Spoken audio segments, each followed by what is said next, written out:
یہ پر بندے کو اپنے پیسوں سے دلچسپی ہوتی ہے اور یہ بات پکی ہے کہ پیسہ بھی بندہ اسی جگہ خرچ کرتا ہے جس چیز سے بندہ پیار کرتا ہے۔ توجہ ہے نا میری بات پر؟ پیسہ بھی بندہ اسے آپ کہنا جبرن خرچ کرے تو پیسے بھی وہ جبرن خرچ کر سکتا، یعنی پیار آئے نا بچے پہ تو بالکل کوئی ضرورت نہیں، کپڑے بھی پورے ہیں اور اس کی ساری ضروریات پوری ہیں، تو پیار آیا تو بندہ کھلونا خرید کے لے جاتا ہے۔ پیار والی جگہ پیسہ خرچ ہوتا ہے، پیار نہ ہو تو پیسہ بھی خرچ۔ حضرت صدیق ایک پر بڑے مالدار تھے، تاجر آدمی تھے، تاجر گھاٹے کا سودا نہیں کرتے، لیکن اپنا سارا مال نبی کریم کی رضا کے لیے خرچ کیا۔ چلتے چلتے حضور نے فرمایا کہ کبھی بلال آزاد ہو جائے نا تو بیچارہ بڑی تکلیف میں۔ حضرت ابوبکر صدیق فرماتے ہیں 100 اوقیہ سونا میں جیب میں ڈال کے لے گیا۔ توجہ ہے میری بات پر؟ غلام کی قیمت تھی 1-2 اوقیہ، کتنا لے کے کتنے گئے؟ چلے میں کچھ نہیں کہتا، ایک دفعہ بول دیں سارے، کتنا جی؟ لو وجہ بھی نہیں دے کچھ بولے، میں نے پتا دے 100، یعنی سمجھ لے چیز 1 روپے کی لے گئے 1 لاکھ روپیہ جیب میں ڈالا۔ حضور نے چاہا ہے نا بلال آزاد ہو جائے، تو محبوب کی چاہت کی کوئی ریٹ ہے ہی کوئی نہیں، لے گئے۔ جا کے امیہ بن خلف سے کہا کہ میں بلال کو خریدنے آیا ہوں، تو وہ کہنے لگا 30 اوقیہ سونا لوں گا بلال کو آزاد کرنے کا۔ آپ کا تو مجھے نہیں پتا، میں دیہاتی آدمی ہوں، دیہاتوں میں نا کبھی کوئی بیل، کوئی بھینس، کوئی گائے خریدنے جاتے تھے تو جس نے نہیں نہ بیچنی ہوتی تھی وہ بڑے مہنگا ریٹ بتا دیتا اور سامنے والا کہتا تھا لگتا ہے تیرا پروگرام نہیں دیکھ گا، یہی ہوتا تھا نا، تو پیسے اتنے مانگ لیے تو دینے نہیں چاہتا۔ تو حضرت بلال حبشی کو کتنے پیسے بھائی؟ اس نے کہا جی 30 اوقیہ۔ وہ کہتا میں نے اتنے مانگے تھے کہ کوئی دے سکے، میں نے بڑے پیسے مانگے، اب کہا نا 30۔ تو ابوبکر صدیق فرماتے میں تو 100 لے کے گیا تھا، کہتا میں نے 30 نکالے اور دے دیے۔ حضرت بلال کو آزاد کرایا۔ امیہ بن خلف کہنے لگا ابوبکر تو تاجر بندہ ہے، سیانہ بندہ ہے، ایسے تو نہیں تھا نا کہ کوئی بندہ باہر سے آیا ہے، تو مکے کا باسی اور زمانہ تجھے جانتا ہے، اگر تو 1 اوقیہ سونے پہ اڑ جاتا نا کہ میں صرف 1 اوقیہ میں بلال کو خریدوں گا، 1 میں، تو میاں کہنے لگا میں 1 پر بھی بیچنے میں تیار تھا، میں نے تو 30 اس لیے مانگے تھے کہ تو چلا جائے، اور میں نے 30 مانگے کہ تو نے 30 دے دیے، حالانکہ تو 1 اوقیہ پہ ضد کرتا تو میں دے دیتا۔ حضرت ابوبکر صدیق مسکرائے، فرمانے لگے تو ابھی کافر ہے، تجھے ابھی ایمان کے ذائقے کا پتہ نہیں، یہ تو ابھی آشنا نہیں نا، تجھے کیا پتا ہو یہ بھی ایک مزہ ہے، تجھے پتہ نہیں نا یہ بھی ایک ذائقہ ہے، یہ بھی ایک سرور ہے، تو ابھی اس سرور سے دور ہے۔ وہ اقبال کہنے لگے نا بے خطر کود پڑا آتش نمرود میں عشق، عقل تھی محو تماشائے لبے بام ابھی، اور پھر کہنے لگے پختہ ہوتی ہے اگر مصلحت اندیش ہو عقل، اور عشق ہو مصلحت اندیش تو ہے خام ابھی، اور پھر کہنے لگے عقل عیار ہے۔ عیار کا سادہ ترجمہ مکار ہوتا ہے، عقل عیار ہے، 100 بھیس بنا لیتی ہے، دیکھیں عقل کو عیار کہا، عقل عیار ہے 100 بھیس بنا لیتی ہے، عشق بیچارہ پہلی بات یہ دیکھیں کتنی تگڑی کر دی، وہ عیار ہے اور یہ بیچارہ، عقل عیار ہے 100 بھیس بنا لیتی ہے، عشق بیچارہ نہ ملا ہے نہ زاہد نہ حکیم، بیچارہ جو ہوا ہے بیچارہ تو لہذا کچھ بھی نہیں۔ تو وہ میاں کہنے لگا تو 1 پہ اڑ جاتا تو میں 1 کا بھی دے دیتا، تو صدیق اکبر ہنسے، جناب بلال کا بازو تھاما، کہنے لگے امیہ تیرا کیا خیال ہے میں نے کبھی جھوٹ بھی بولا ہے؟ امیہ کہنے لگا نہیں آپ تو صدیق معروف ہیں۔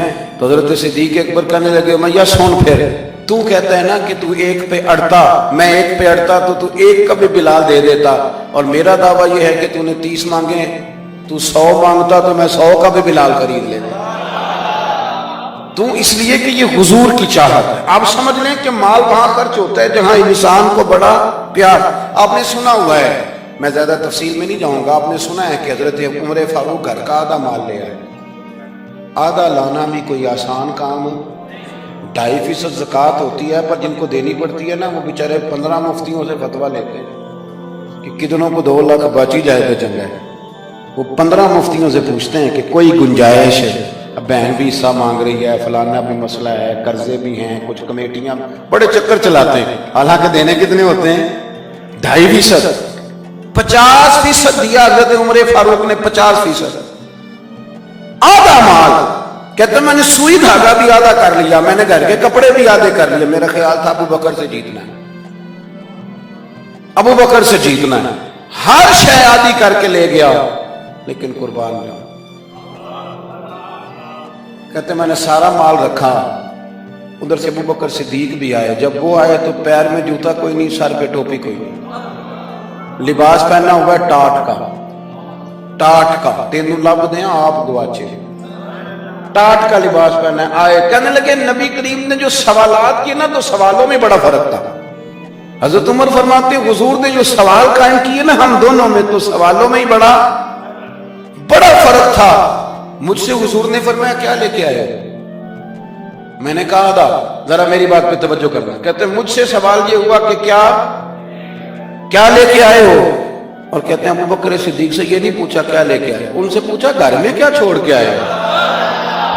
کہتے ہیں سوال پہ ہی بات ختم ہو گئی، اور میں کیا ہوں تو کتوں جتنا ہے، یہاں تو سوال ہی الگ الگ ہو گیا ہے، مجھ سے پوچھا جا رہا ہے کہ بھلا کیا لے کے آئے ہو، تو میں نے کہا یا رسول اللہ آدھا لے آیا، اور ابو بکر صدیق سے یہ نہیں پوچھا کیا لے کے آئے ہو، کہا ابو بکر بھلا گھر کیا چھوڑ کے آئے ہو، کہتے ہیں وہیں بات ختم ہو گئی۔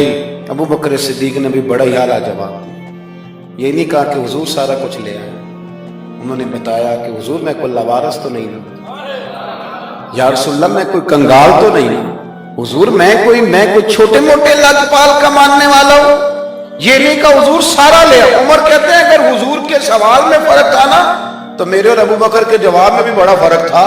حضور نے پوچھا کیا لائے ہو تو میں نے کہا آدھا لایا ہوں، ابو بکر صدیق سے پوچھا کیا چھوڑ کے آئے ہو، تو یہ نہیں کہا حضور میں کچھ بھی نہیں چھوڑ کے آیا، بلکہ کہنے لگے یا رسول اللہ میں کوئی کنگال ہوں، میں کوئی لوارث ہوں، حضور گھر میں اللہ بھی چھوڑ آیا ہوں، اللہ کا رسول بھی چھوڑ آیا ہوں، بھرا ہوا گھر چھوڑ کے آیا ہوں، سونیا بھرا ہوا گھر ہے میرا، بھرا ہوا، بیاں ہو کس زبان سے مرتبہ صدیق اکبر کہ محبوب خدا محبوب ہے صدیق اکبر کا، اور لٹایا راہ حق میں گھر کئی بار، ایک بار نہیں کئی بار لٹایا راہ حق میں گھر کئی بار، اس محبت سے کہ لٹ لٹ کر حسن گھر بن گیا صدیق اکبر، لٹ لٹ کر حسن گھر بن گیا۔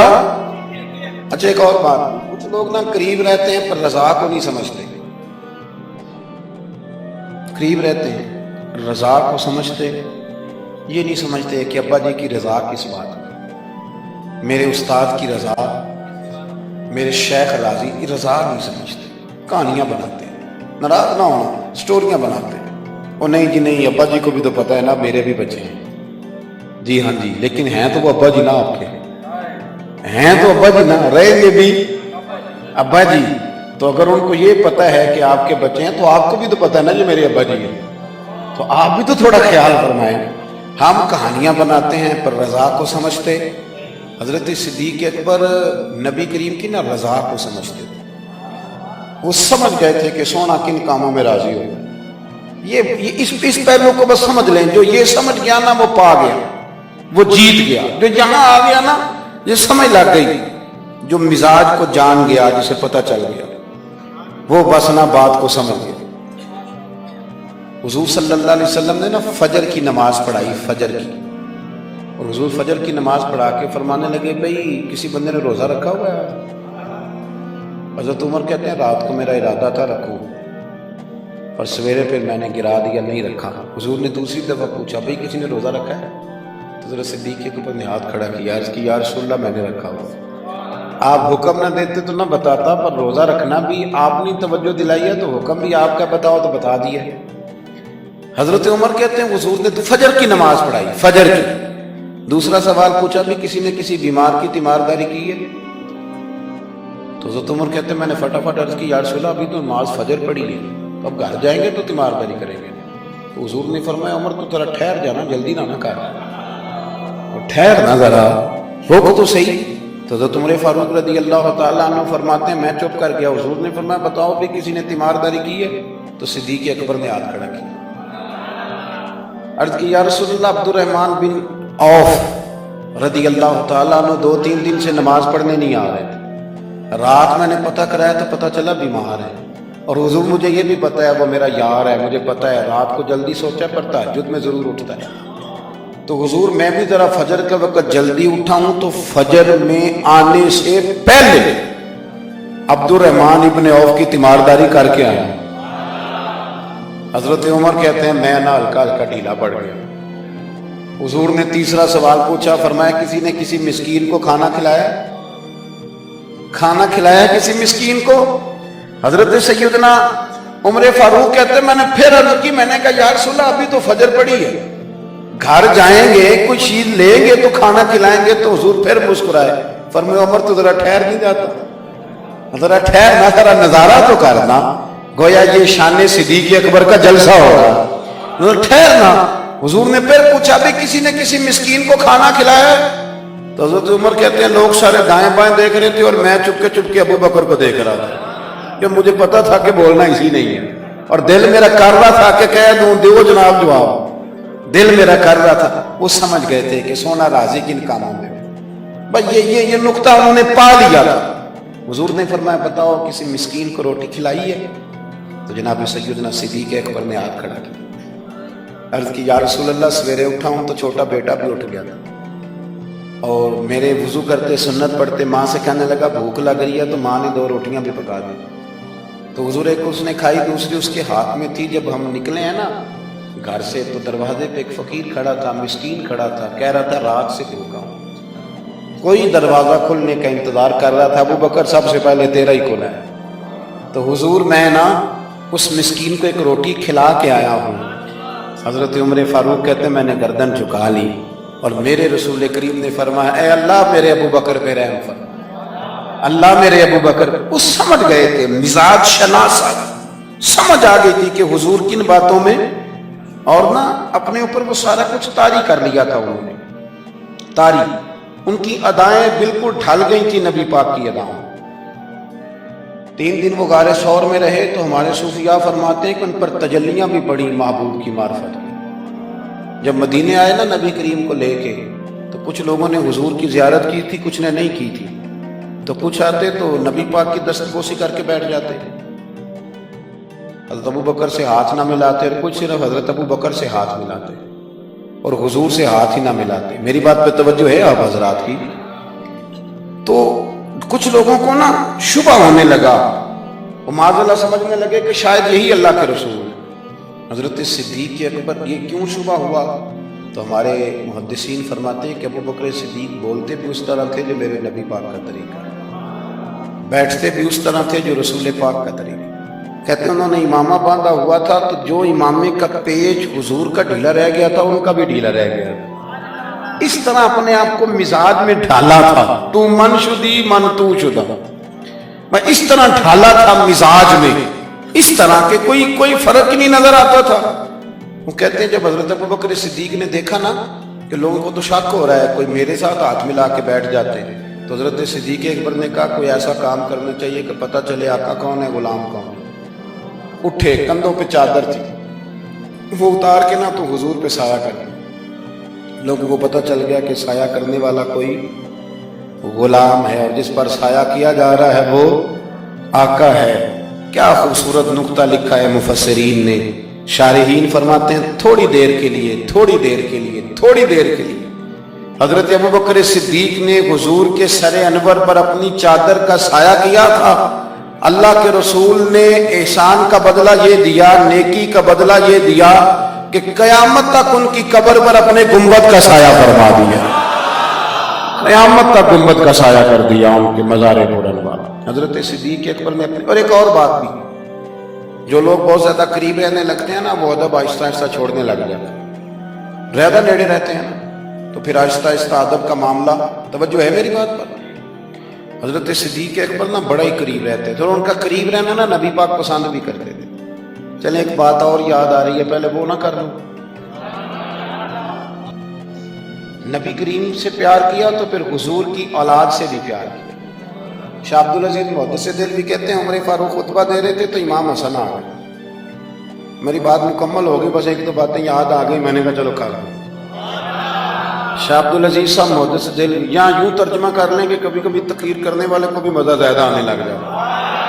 شاہ عبدالعزیز صاحب محدث دہلوی رحمۃ اللہ تعالی علیہ فرماتے ہیں کہ حضرت صدیق اکبر جمعہ پڑھا رہے تھے تو امام حسن آ گئے مولا علی کے ساتھ۔ تو بچوں کو بڑا پتہ ہوتا ہے کہ یہ چیز میرے ابا جی کی ہے، یہ میری اماں جی کی ہے، بچے بڑا دھیان رکھتے ہیں۔ تو امام حسن آ گئے تو حضرت صدیق اکبر سے کہنے لگے نیچے اترو نا، ممبر تو میرے نانا کا ہے، مجھے صحیح بتانا کہ جمعے چھوڑ کے بچوں سے بھی باتیں ہوتی ہیں۔ 7-8 سال کے بچے تھے امام حسن، پر معمولی بچے نہیں تھے، حضور کے نواسے، نیچے اترے میرے نانا کا ممبر ہے۔ تو حضرت مولا علی نے پکڑا امام حسن کو، پتر ادھر بیٹھ نماز پڑھ۔ تو حضرت صدیق اکبر کہنے لگے علی آپ ہٹ جائیں نا، میرا اور حسن کا مسئلہ ہے، کرنے دینا بات۔ تو امام حسن پھر کہنے لگے اترو نا نیچے، ممبر میرے نانا کا ہے۔ تو ابو بکر صدیق اتر کے کھڑے ہو، ہاں اتر کے کھڑے ہو، زمین پہ کھڑے ہو، کہنے لگے میرے نانا کا ممبر ہے۔ تو ابو بکر رو پڑے، کہنے لگے حسن اگر ممبر تیرے نانے کا ہے تو ابو بکر بھی تو تیرے نانے کا ہی ہے، یہ کس کا ہے، اس نے بھی تو نوکری کی ہے۔ تو امام حسن کہنے لگے اچھا چلو ٹھیک ہے، بیٹھے پھر پڑھائے جمعہ، پھر بیٹھ گئے۔ ہر شے سے پیار، اور پھر حضور کی امت سے بھی پیار۔ حضرت عمر کہتے ہیں جب ابو بکر صدیق وصال کر گئے تو تیسرا دن تھا ان کے انتقال۔ عصر کی نماز پڑھا کے تو میں مسجد نبوی شریف میں بیٹھا تھا تو 2-3 چھوٹی چھوٹی بچیاں آ گئی، کہنے لگی آپ خلیفہ بنے؟ میں نے کہا پتر میں بنا۔ کہنے لگی چلیں پھر یہ ٹائم ابو بکر ہمیں دیتے تھے۔ میں نے کہا کہ تمہیں دیتے تھے، کیا مانا؟ تو وہ کہنے لگی ہم 5-6 بہنیں، ہمارا بھائی کوئی نہیں، والد ہمارا انتقال کر گیا، ہمارے گھر میں چند بکریاں ہیں۔ ابو بکر صدیق روز عصر کے بعد آتے، امیر المومنین، اور ہماری بکریوں کا دودھ دھوتے تھے، کچھ ہم پی لیتی تھیں، کچھ بیچ کے گزارا کر لیتی تھیں۔ اور پھر وہ بیٹیاں رو پڑی، کہنے لگی چچا 3 دن ہو گئے ان کے انتقال کو، میری ماں روتی ہے، میری بہنیں روتی ہیں، وہ دروازہ دیکھتی ہیں کون آئے گا بکریوں کا دودھ دھونے۔ آج کسی نے بتایا آپ خلیفہ بنے، چچا چلو گے؟ تو حضرت عمر رو پڑے، کہنے لگے پتر چلو گا۔ آگے آگے بچیاں تو پیچھے پیچھے فاروق اعظم روتے جا رہے ہیں۔ کسی نے کہا کہاں جا رہا ہے؟ پھر رو پڑے، کہنے لگے یار ابو بکر صدیق میرے لیے رستہ کتنا مشکل کر کے، کیسے چلوں گا ان کے رستوں پر؟ یارو بڑا پیار کیا انہوں نے۔ میں کہا کرتا ہوں کہ ابو بکر صدیق نے نا اپنی سوچوں کو بھی باندھ لیا تھا، ہاتھ بھی، پیر بھی، زبان بھی، ہر شے باندھ کے نا تو مصطفیٰ کریم کے قدموں میں گرا دیا تھا۔ کہا حضور میں نے باندھ دیا ہے، جدھر آپ چلائیں گے میں ادھر ہی چلوں۔